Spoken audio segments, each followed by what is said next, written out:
Um testemunha fiel que estaremos contra nós ou a nosso favor será certamente as nossas decisões, seja no âmbito conjugal, no âmbito profissional, no âmbito acadêmico ou ainda em questões sociais de forma geral. São as nossas decisões. E é por essa razão que nossas decisões necessitam de um peso de sabedoria, de um peso de discernimento, de um peso de inteligência, para nós termos as decisões com a maior qualidade possível, para que o número ou o nível de arrependimento que nós temos ao final da vida seja o menor possível. Aqui Saul vai ser escravo, ou melhor, vai enfrentar a escravidão das suas decisões.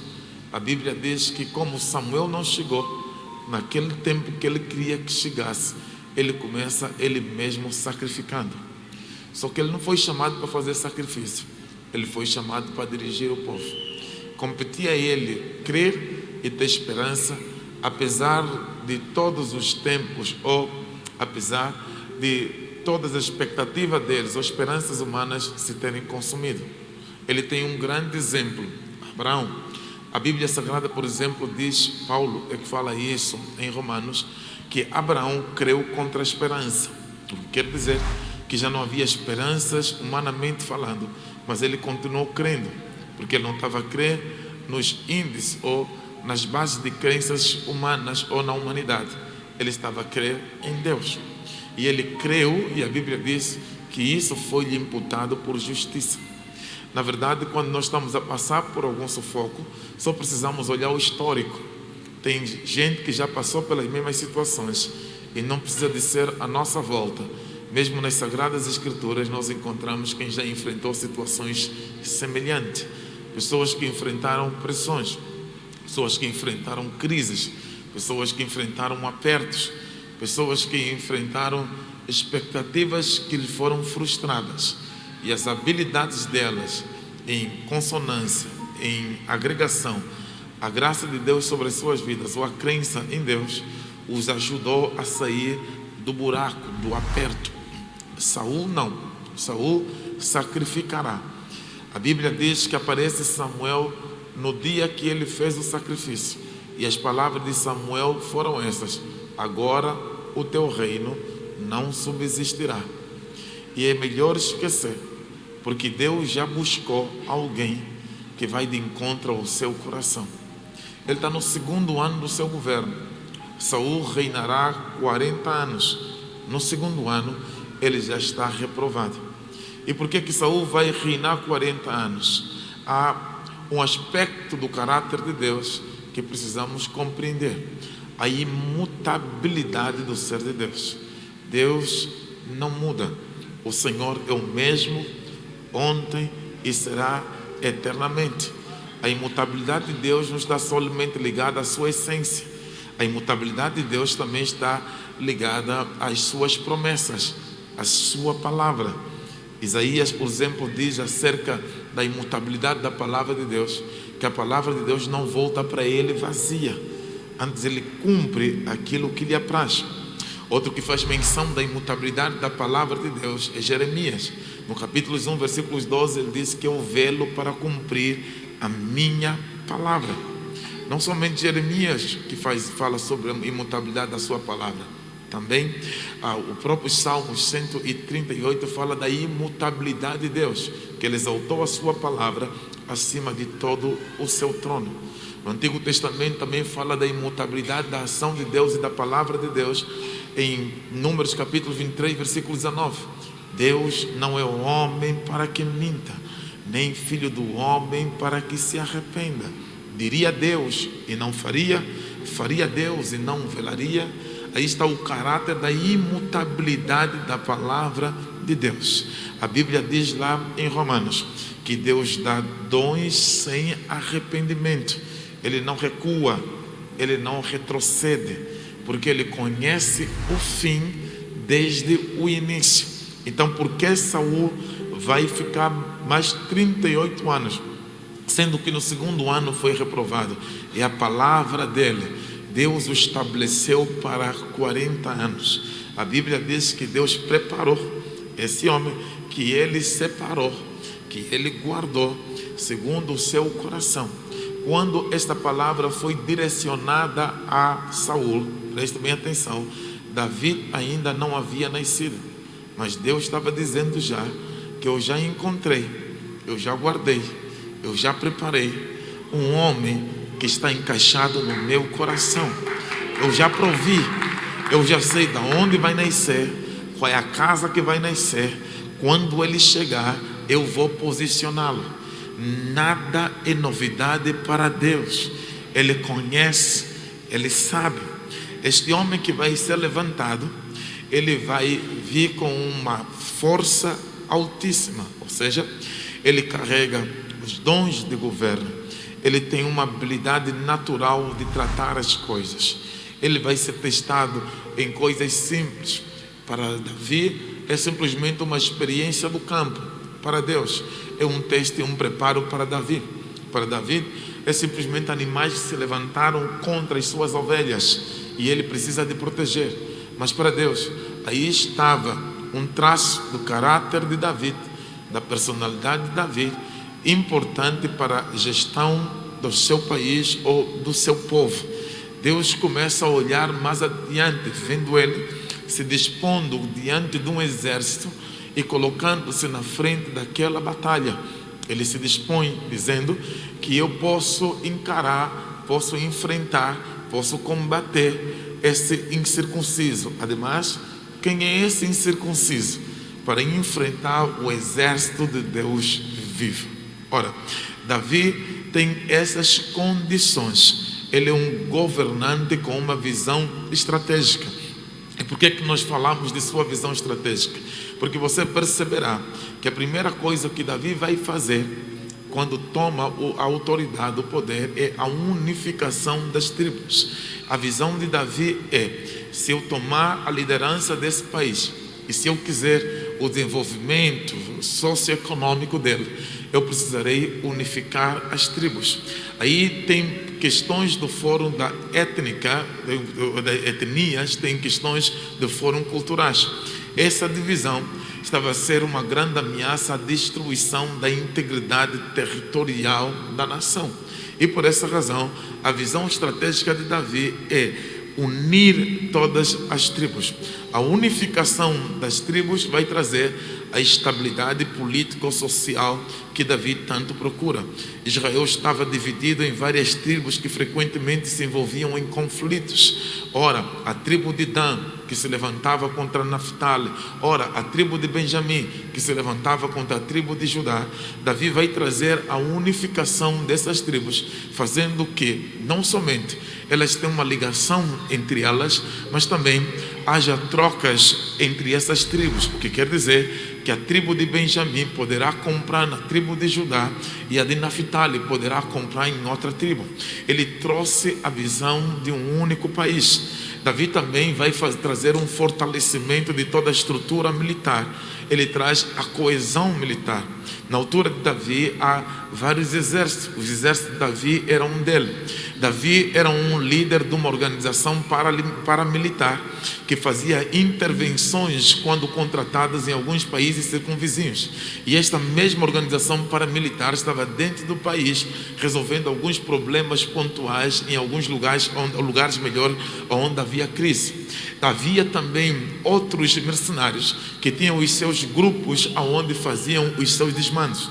O que Davi vai fazer é chamar todos esses líderes militares e criar uma única defesa militar na nação do país. Ele fortaleceu a estrutura militar. Davi também vai unificar a economia. O crescimento econômico dependia muito da unificação das tribos, o que permitiu a centralização de todas as políticas econômicas que tinha Davi, ou melhor, na sua visão. Isso vai dar uma vontade para que ele possa investir em todas as infraestruturas de base no seu país. Se você ler toda a história de Davi, você vai ver que ele será o líder que mais vai fazer investimento nas infraestruturas de base. Ele está preocupado em responder socialmente os problemas do país. Ele está preocupado em dar resposta às necessidades do país. E por que Davi está a responder desta forma? Ele não tem uma experiência no aparelho do Estado, ele não tem uma experiência política, ele nunca foi colocado em um cargo de responsabilidade pública, ele nunca foi nomeado em um cargo de responsabilidade política, mas ele compreende de todas essas coisas. E por que ele compreende isso? A palavra é muito simples. Sobre ele repousa os dons de governo. É do Espírito. É o Espírito que concedeu a ele. É uma graça divina. Ele não precisou sentar para ter experiência. Deus partilhou a experiência com ele. Ele cresce de acordo com aquilo que ele recebeu como dom espiritual. Davi vai estabelecer Jerusalém como a capital. E a estratégia de Davi para estabelecer Jerusalém como a capital tem como objetivo atrair peregrinos de todos os lugares, fazendo de Jerusalém uma capital espiritual, fazendo que aquele lugar seja um lugar de adoração. Isso vai fazer com que todos os anos ele tenha turistas que estejam a entrar em Jerusalém e trazendo recurso para o país. É visão estratégica do país. Ele tem habilidade administrativa também.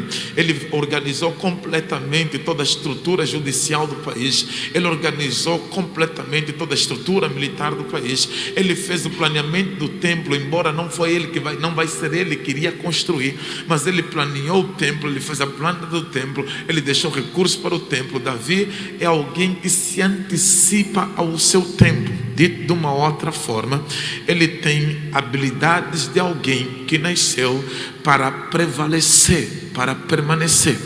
Mas tudo isso pintado, todo esse quadro lindo, bonito, pintado acerca de Davi, algumas vezes esconde algumas oposições ou lutas que ele enfrentou. Nós estamos a falar de coisas que tornaram esse Davi uma influência, um ser relevante no seu país, alguém que de fato marcará a história política, espiritual e social da nação de Israel. Aliás, até os dias atuais está marcado o rei Davi como um dos melhores reis, ou se não, o melhor rei, se colocar Jesus de lado, que já passou sobre a nação de Israel. Ora, tudo isso, olhando assim de forma bastante superficial, esconderá que esse Davi também já esteve à beira do precipício. Como à beira do precipício? Lembra que eu disse no início ou na introdução dessa mensagem que nós seremos o resultado das nossas decisões. As nossas decisões refletem as nossas escolhas. Davi também teve decisões. Davi também teve escolha. Das escolhas mais marcantes da vida de Davi foi quando ele decidiu se relacionar com Batseba. Isso quase que acabava com o seu reino, com a sua chamada, com o seu ministério. Davi vai cometer o erro que a maior parte das pessoas jamais esperariam que ele cometeria. O que o erro de Davi resultou? O erro de Davi resultou perder uma das pessoas mais influentes e importantes que ele tinha à sua volta. Isto é, Aitofel. Aitofel era dos sábios conselheiros mais importantes que Davi tinha. Era aquele que orientava Davi acerca das melhores decisões que ele devia tomar. Só que esse Aitofel é tio de Batseba. É tio daquela mulher que ele vai se relacionar com ele e arranjar problemas. Quando ele teve o caso com Batseba, ele vai decepcionar completamente Aitofel. Aitofel se separa dele. Quando Aitofel se separa dele, um grupo muito grande de grandes conselheiros de Davi também se separam de Davi. Tem tudo para Davi quebrar e Davi se destruir. Não somente a sua volta, do ponto de vista da assistência, de inteligência, de sabedoria, a volta de Davi que foi tocada, mas a sua própria casa também entra em pressão. A Bíblia diz que os seus filhos começam a se dividir. A sua filha é abusada sexualmente pelo seu filho. O outro filho mata o seu segundo filho. Aí está uma grande guerra, uma luta dentro da sua própria casa que está completamente dividida. Davi perdeu a autoridade moral na sua casa. Ele não tem autoridade para chamar a atenção de seu filho por causa da perca da moral que ele teve com a queda com Batseba. Davi não consegue colocar os seus filhos sentados e corrigi-lo. Davi perdeu a autoridade moral em casa e, consequentemente, ele está prestes a perder também a liderança da nação. Seu filho Absalão começa a ameaçar a sua permanência na liderança. A Bíblia Sagrada diz que Absalão abre uma revolta volta contra ele e ele vai ser, ou está preparado para ser proclamado rei por outro lado. É o próprio filho de Davi, Absalão, que quer arrancar a posição de Davi. Só que Davi sabe gerir crises, Davi sabe tomar decisões. Essa crise era suficiente para destruir Davi, era suficiente para acabar com Davi. Mas tem algo maior em Davi. Primeiro, sua identidade, quem ele é. Eu disse aqui enquanto falava que quando Deus falou acerca de alguém que ele escolheu, Davi ainda não havia nascido, o que quer dizer que sua identidade está acoplada, é proveniente de Deus. Quem é Davi? Ele provém de Deus. Segundo, o seu propósito. Qual é o propósito? Ele foi levantado para reinar em Israel e para ser a força devastadora de todos os inimigos que levantaram contra Israel nos períodos anteriores. Davi foi dado a graça ou o dom de governo para lidar com situações como essa. Dito de uma outra forma, ele é a resposta de Deus para os problemas daquela altura, daquele tempo, daquele momento. Davi considera e olha para si não como sendo um acidente da vida ou um acidente social. Davi compreende que ele foi chamado para isso, foi levantado para Deus para isso. Eu gostaria que você guardasse isso. Existe dentro da nossa visão social 7 lugares que nós consideraríamos 7 montes de influência social. O primeiro monte se chama-se educação. Deus tem chamado homens e mulheres na área de educação para que sejam filhos seus uma grande referência, andando em retidão pela graça de Deus, mas sendo referência na área da educação. Também nós temos a área da justiça. Deus chama pessoas, homens e mulheres, e coloca dons de governos para que na área da justiça eles possam crescer e ser influência nessa área da justiça. Também Deus chama gente na área da religião. Deus levanta pessoas na religião para que eles sejam ferramentas, sejam fenômenos para influência social, para que eles sejam a obra de Deus visível na terra, na religião. Mas não somente nessas 3 áreas, mas Deus também levanta pessoas na área da política. Na política, o Senhor levanta presidentes, levanta ministros, levanta líderes sociais, ativistas cívicos, que são uma grande referência e que vão mudar a história de todo um povo. Não é somente na política que Deus levanta, porque também Deus levanta nas artes. Tem pessoas que na área da arte serão fenômenos. O Senhor usará poderosamente habilidades poderosas que o Senhor entregará, não para entreter pessoas somente, mas que através da sua arte ele possa influenciar por meio daquilo que ele carrega. Deus também levantará pessoas na área da cultura. Na cultura o Senhor influenciará pessoas. Deus levantará pessoas na área da comunicação. Esses elementos, essas áreas são as áreas que Deus chama, aponta, levanta pessoas para influenciar a sociedade. Quando ele levanta essas pessoas nessa área, ele concede dons de governo. Você vai ser abençoado com uma liderança eficaz, com uma visão estratégica, com uma habilidade de administração de recursos, com uma capacidade de tomar decisões em meio às oposições. É isso que eu quero explorar na vida de Davi. Como tinha tudo para Davi ser quebrado, ser destruído.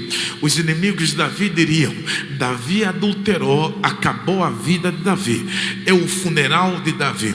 Davi cometeu o erro com Batseba. Nunca mais nós teremos um Davi. E não é só Davi que está rolado nisso, viu? Presta atenção. Aí também tem Batseba. Batseba era casada e ela adulterou com Davi. Numa sociedade pequena, bastante conservadora, que vivia a religiosidade ao flor da pele, aquela mulher deveria ser apedrejada. E não é somente a Batseba que está direcionada para a morte, mas nós também temos um Salomão, o filho que nasceu no meio desses 2 adultos que tomaram decisões irresponsáveis. Agora também está sendo apontado para a destruição. Nunca vai acontecer alguma coisa positiva nesta pessoa, mas a habilidade que Deus deu a Davi fez que no meio da crise ele gerisse a crise e não permitisse que aquela crise fosse o cemitério do seu propósito e o destruísse. não permitiu que aquilo fosse a sua condenação. O que Ele vai fazer é: eu não serei o meu erro, eu serei maior do que os meus erros. Há um Deus que perdoa pecados, e há um Deus que olha com o seu coração misericordioso para aqueles que tropeçam. E é importante lhe dizer isso: o que as pessoas usam para te destruir, Deus jamais usará para lhe destruir. Isto não é uma aprovação para que você ande no caminhos tortos. Isto aqui é simplesmente um recurso para que você entenda: existe um Deus que está pronto para lhe dar uma segunda chance. Agora, a habilidade para você saber gerir a crise, para poder enfrentar a crise, para poder tomar decisões em cima de toda a oposição, é você que tem que buscar, e é você que tem que ter. O próximo nível para a tua vida, quem sabe, está debaixo de uma crise que você quer evitar. Porque veja, existe uma palavra profética anterior. Deus já disse que Ele seria, Deus já disse que Ele sentaria, mas existe algo que se chama processo ou jornada. Nessa jornada necessita de sabedoria, necessita de inteligência e necessita de discernimento. Essa jornada vai ser coroada com muitas crises. Lembra desse homem que Davi está substituindo? Esse homem chama-se Saul. A Bíblia Sagrada diz que quando esse Saul apareceu para Samuel, Saul tinha perdido as jumentas. Pensa nisso. Saul perdeu as suas jumentas. O que quer dizer? Que Saul tinha fracassado. No dia do seu fracasso, tinha um encontro com Deus. Porque é possível fracassos serem transformados em grandes avanços, em grandes vitórias. Não sei se você sabe, mas quando Cristóvão Colombo descobriu a América, ele estava perdido. Perdeu a bússola, não sabia onde estava, e ele descobriu a América. Eu estou a tentar lhe dizer que tem alguns fracassos que te levam diretamente ao seu destino. O fracasso de Saul está levá-lo para o seu destino. Ele está diante de Samuel, e Samuel lhe disse: agora teu pai já não está preocupado com as jumentas, agora teu pai está preocupado contigo, porque o teu valor no mundo espiritual cresceu. Agora, quando você sair daqui, saiba qual é a rotina que vai acontecer na sua vida. Você vai sair daqui, vai passar por vários lugares. O primeiro lugar que você vai passar é um lugar onde você vai encontrar 3 homens. Um está a carregar cabrito, outro está a carregar vinho, outro está a carregar pão. Eles vão te dar de comer. O que tem pão é que vai te dar de comer. Continua a caminhar. Começaste bem, mas você vai passar pelo carvalho de Tabor e pelo sepulcro de Raquel. Sepulcro de Raquel, lugar onde tem choro, onde os israelitas haviam de chorar. Apesar de você começar bem, ter pão, mas você vai passar em lugares que vai te fazer chorar. Você vai passar em sepulcros. Mas agora presta atenção, que você vai passar, você não vai sentar, você vai passar, você não vai deitar, você vai passar, você não vai estacionar, você vai passar, você não vai cair, você vai passar, você não vai ficar, você vai passar pelo sepulcro de Raquel. Você vai passar por choro, você não vai ficar no choro. Você vai passar por lutas, você não vai ficar na luta. Você vai passar por problemas, você não vai ficar no problema. Você vai passar por aflição, você não vai ficar na aflição. Você vai passar por desgosto, você não vai ficar no desgosto. Quando tiveres a passar, não faça tenda no lugar onde você está passando. Passa pelo sepulcro de Raquel, passa pelo lugar do choro, passa pelo lugar da aflição. Posso pregar para alguém que está aqui? Isso que você enfrenta é lugar de passagem, nem lugar de estar, nem lugar para viver, nem lugar para estacionar. Passe pelo sepulcro de Raquel. Enquanto uns vão visitar, você passa pelo sepulcro de Raquel. Agora espere que a coisa fique interessante. Ele diz: depois de passares pelo sepulcro de Raquel, quando tiveres a subir, vai se encontrar com uma companhia de profeta. A companhia de profeta não vem antes do choro. A companhia de profeta só vem depois do choro. Teu destino profético não vem antes do choro. Teu destino profético só vem depois do choro. Você vai encontrar um grupo de profetas a profetizar. Aí você entra entra no meio deles e começa a profetizar. Veja que no sepulcro de Raquel ele disse que você vai passar. Na companhia de profeta ele disse você vai entrar. Porque tem lugares que é só para passar, não é para entrar. Agora tem outros lugares que eu preparei que você entrasse. E qual é esse lugar? Esse lugar é profetas que estão a profetizar. Quando você entrar, o teu coração vai mudar em um coração do novo homem e você vai começar a profetizar. Espera aí, eu preparei um lugar de choro, mas também preparei um lugar de profecia. Eu preparei um lugar de choro, mas também preparei um lugar de alegria. Quando você passar, você vai entrar para o lugar de alegria. Eu vim dizer para alguém isso nesta manhã. Se você recebeu dons de governo, saiba que você vai enfrentar momentos de choro, mas o teu destino profético está logo depois do lugar de passagem do choro. Passa pelo choro, porque a profecia está à sua espera. A Bíblia diz que o homem disse que o teu coração vai mudar.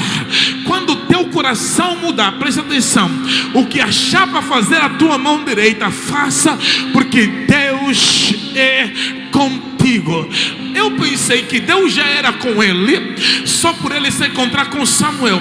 Eu descobri que tem momentos que os céus se abrem na sua vida logo depois de uma grande crise ou de um grande problema. Não conseguiu compreender? Eu vou traduzir isso em miúdos. Apesar de você estar muito tempo na igreja, apesar de você estar muito tempo a adorar, mas há momentos que ainda os céus não se abriu na sua vida. Agora tem choros que eles são provocadores para abrir a comporta dos céus. Eu vim lhe dizer no nome do Senhor Jesus: não pare nesse choro. Não entre em depressão, não é para parar. Não entre em frustração, não é para parar. Não entre em vitimização, não é para parar. Não diga que nunca mais eu vou conseguir, não é para parar. É para passar no sepulcro de Raquel. Entender que Raquel está debaixo do sepulcro e eu não vou carregar Raquel comigo. O que morreu ficou para trás. O meu destino profético está à minha espera. Eu quero dizer no nome do Senhor Jesus Cristo que chegou um tempo especial. Não é para todos. Eu tenho que dizer que não é para todos. Mas se você já passou pelo sepulcro de Raquel, se você já passou por um momento de choro, eu quero profetizar no nome de Jesus que chegou o tempo do espaço profético. Entra nesse meio. Teu coração vai mudar e comece profetizando. E quando eu estou a falar profetizar, porque antes das coisas materiais acontecer, acontece no espírito. Tem coisa no espírito que você precisa de formar em oração, formar em profecia, formar em declaração, em oração, esperar um momento da realização. E eu termino aqui lhe dizendo: quando todas essas coisas se cumprirem, faça o que se achar na tua mão direita, porque Deus é contigo. Deus é contigo. Deus é contigo. Deus é contigo. Deus é contigo. Deus, quem pode glorificar a Deus?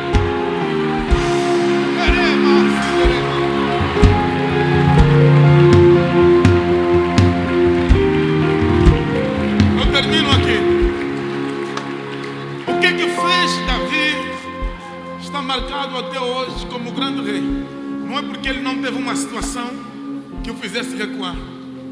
Ele se arrependeu, buscou perdão, corrigiu o seu erro, administrou a sua crise, enfrentou as consequências da sua casa, segurou a sua casa. Mas não era só acerca de Davi, também era acerca de Batseba. Batseba adulterou publicamente. E certamente muita gente não acreditava que havia mais alguma chance para Batseba. E não era só acerca de Batseba, era acerca de Salomão, que nasceu fruto desse relacionamento. Mas a graça de Deus na vida de Davi.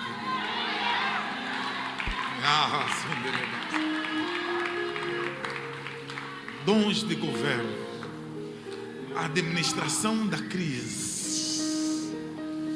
Enfrenta um momento de crise. Em momentos de crise eu preciso ter uma visão estratégica. Em momento de crise, o meu olhar não pode sair de Jesus. Em momentos de crise eu preciso de consultar quais são os planos de Deus para com a minha vida. Em momentos de crise eu preciso de entender os propósitos reais de Deus para a minha vida. Eu não posso responder de acordo com a crise que eu estou a enfrentar. Eu tenho que responder de acordo com o propósito de Deus na minha vida. A dor não pode moldar as minhas palavras. A dor não pode moldar a minha atitude. A dor não pode moldar o meu caráter. A dor não pode moldar a minha personalidade. Eu necessito de correr atrás e compreender qual é o plano, o projeto, o propósito de Deus na minha vida. Oh, glórias ao nome do Senhor Jesus Cristo. Aleluia. Ademais, eu vou passar pelo sepulcro, mas eu não vou ficar no sepulcro. Oh, glórias a Deus. Davi passou pelo adultério, mas não ficou lá. Batseba passou, mas não ficou lá. Levantou, arrependeu-se, restaurou, geriu as suas crises, se reinventou, recriou, buscou criatividade, saiu por cima, e todos aqueles que atentaram contra ele, que iam destruir, pegaram oportunidade para destruir por causa dos seus erros. Todos eles caíram por terra e Davi prevaleceu. Eu quero profetizar no nome de Jesus Cristo. Ei, você vai prevalecer para a glória do nome do Senhor Jesus. Se você pode, levanta as suas mãos. Eu lhe aconselho. A palavra é forte, foi declarada. Tem algo na atmosfera. Pega nisso. Tem um espírito de governante, ou melhor, o dom de governo aqui dentro da casa. Você pode ter essa mentalidade de governo. Levanta a sua voz e profetiza acerca da sua vida. Em o nome de Jesus Cristo. Você pode sair daqui hoje recebendo dessa graça, esse dom de governo, para mudar completamente a direção da sua vida. Em o nome do Senhor Jesus Cristo. Que o Senhor lhe visita com isso hoje. Que o Senhor lhe visita com algo novo hoje. Que o Senhor lhe visita com essa habilidade nova hoje. Habilidade de gerir crises, habilidade de enfrentar oposições, habilidade de tomar decisões. Em o nome do Senhor Jesus Cristo. Ei, se foi cavado uma cova para que você fosse enterrado nela, para ser destruído completamente, hoje, em o nome do Senhor Jesus Cristo, com a sua habilidade dada por Deus para gerir as crises e as oposições, este buraco não pode lhe matar. Em o nome do Senhor Jesus, receba essa graça nova de Deus, essa habilidade para enfrentar essa crise, gerir essa crise, vencer essa crise, vencer essa oposição. Em nome de Jesus, levanta a tua voz e ora.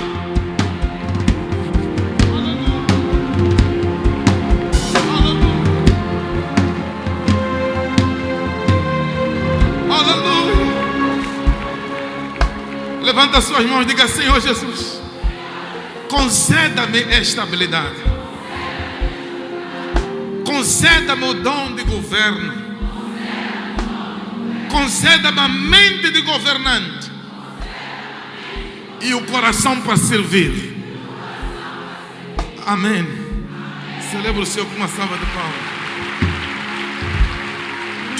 Oh, glórias a Deus. Oh, glórias a Deus. Oh, glórias a Deus. Oh, glórias a Deus. Que o Senhor lhe conceda a mesma graça para gerir crises, tomar decisões. Que o Senhor lhe dê o espírito da criatividade, a graça da criatividade. Que o Senhor lhe dê a habilidade para você se reinventar. Estes são dons de governo. Que o Senhor lhe visite com isso, em nome de Senhor Jesus Cristo. Uma forte salva de palmas para o Senhor Jesus.